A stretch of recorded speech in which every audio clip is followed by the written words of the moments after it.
Terry Crews has been trending a lot, right? Terry Crews is trending for so many reasons. Terry Crews, first began the turn of the tide when it came to Terry Crews was the Me Too movement, because Terry said that Terry had been inappropriately groped in the presence of his wife by an agent, a top agent in the industry.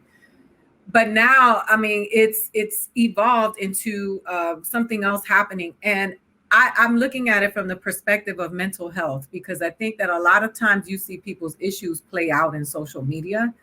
And so the last one was boycott Magic City, preserve Black love, or Black Love Matters. I don't remember exactly what the way the hashtag went. But I wanted to know what you thought about what was going on, because I've seen Terry Crews has praised me. He's come to shows. I've seen him. I met him with his wife. He's been always very, he was always very cool to me. And it feels like this is a whole different Terry Crews from the one that I met before.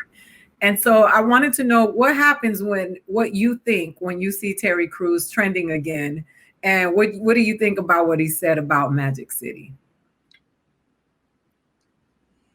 When I see Terry Crews trending, I'm like, what the hell's going on here? Because I know it ain't gonna be nothing good. And so, like, I hear what he's saying as far Terry Crews, look, I don't want to just all down you. I hear what you're saying as far as, strip clubs and the family, but that is so far down the line that that is like, we are in LA and you talking about flying to Venezuela and we ain't got on the plane yet. Yeah. Terry Crews to me is someone who, it seems as if he's just looking for the approval. He wants to be liked, he wants to be loved, and he's trying everything he can, and he's just confused. And that's all. When I see Terry Crews' name, I just think confusion. Amberia, you take over. I don't know what the hell. I don't know specifically what he said about strip clubs. Yeah, he said boycott Magic City. Black Love Matters. Okay.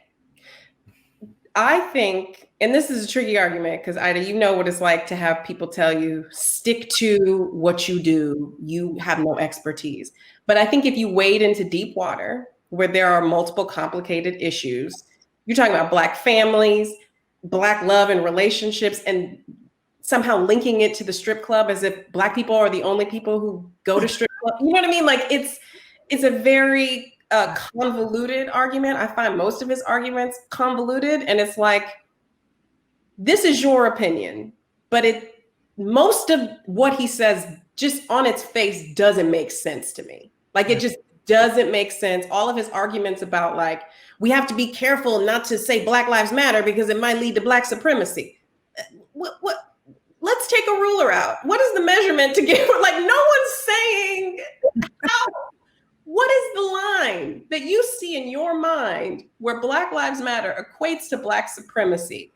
That to me says you don't understand either of those things, because there's literature on this idea of Black supremacy. Have you read it? Do you know what you're talking about when you say that?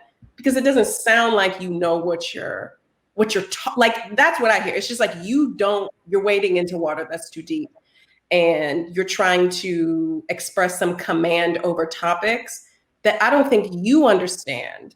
And it's hard for me to give him the benefit of the doubt and be like, oh, he's well-meaning, he cares about Black families, he just wants peace, then say a simple sentence and retweet Cornel West. That's the best. Some people just should be retweeters. You know what I mean? Like, you look smart by virtue of who you retweeting. And that's the way to get the intellectual proximity, that you want. And you don't need to be on here theorizing. And I say that to someone who people have told me, you don't know what you're talking about, and this is your opinion, but I don't have 1 million followers, and I don't feel like I'm saying things that don't make sense. You can disagree, but they make sense. Yeah, I'm also not here for a man who is, wealthy and in a privileged position, trying to take away the incomes of a lot of Black and brown women who actually have to make a living or are making a living that way. We could sit on our moral high horses all not, but some of us got to go get it the best way that we can. And it's very easy to tell somebody, you ain't got to do that. But you don't know the reality that those people are living in. A lot of Black and brown women making money. Go ahead. That's a good point, Aida, because I'm glad you said that, because for Terry Crews to be judging women for stripping, this is a man who's made a career on showing his titties. Oh, that's a good point. I mean, going back to, because look, as a Black man, Terry Crews, you're the stereotype that makes them afraid of us. Like when it comes to media, they purposely, if you notice, they all, before it was Terry Crews, it was Tiny Zeus Lister. Before that, and I'm not, they're totally different as far as politically. I mean, as far as the image that they put out there, there always has to be an image of the big, scary, hulking, bulk, superhuman Black dude that can walk through bullets. And what that does is it puts in the mind that, to people's minds, that look, there are doctors out there that still believe Black men don't feel pain. Right. And when it comes to these images, and Black women too. So, but that's all reinforced through the images of these big hulking dudes that Terry Crews plays, that has real life ramifications on people like me, and people like Aida, and people like Amberia, that's going around and have to live this life because people have this false perception of these superhuman Black people who don't feel pain. So of course I had to shoot him down because, hey, he was a big Negro and I couldn't wrestle him. That plays a part of it. And Terry Crews was at the stock market ripping his shirt off. Go back and look up the video. You talking about somebody who's crass? Nigga, you crass. That's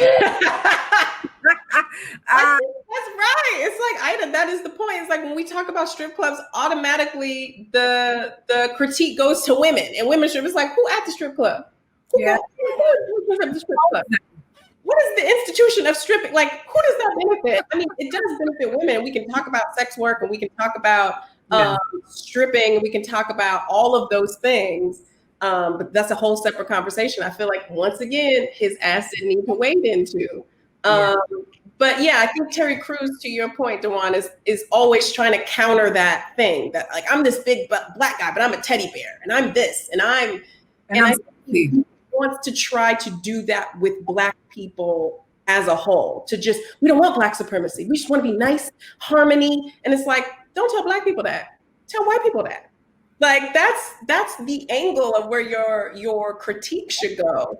And we don't want this world where it's just everybody is a nice version of a Black person. We want it to be equal representation. I want my cousin down there who, is on the corner being shiftless. I want him to have a space. I want me to have a space. I want Black families to have a space, just like all versions of white people get to exist. All versions of Black people, all versions of people of color need to exist as well. It shouldn't be this whitewashed version of politics of respectability for Black people. And I feel like that's what he'd be trying to push for.